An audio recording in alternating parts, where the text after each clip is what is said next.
So today ay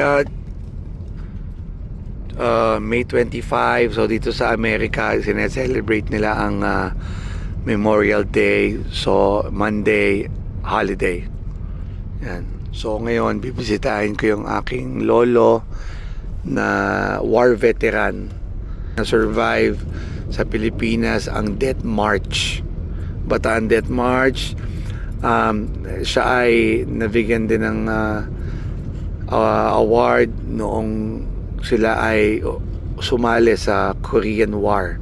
So mayroon pang article sa newspaper na siya at handful ng Filipino soldiers defended a certain place sa Korea.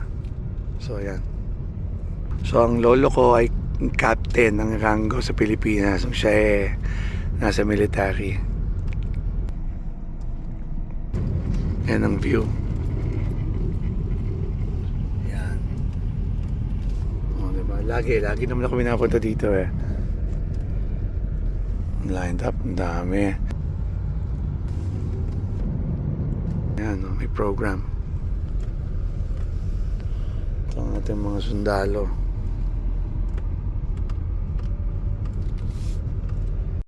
So gaya nga ng sabi ko, no, nakalagay dito, ayan, no. Ayan ko nababasa nyo. Ayan, Bataan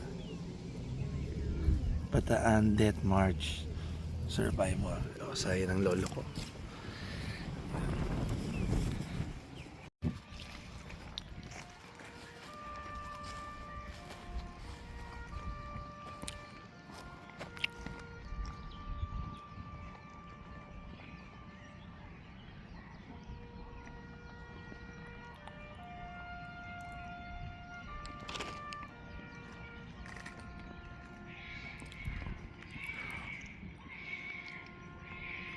Katatapos lang ng 21 gun salute.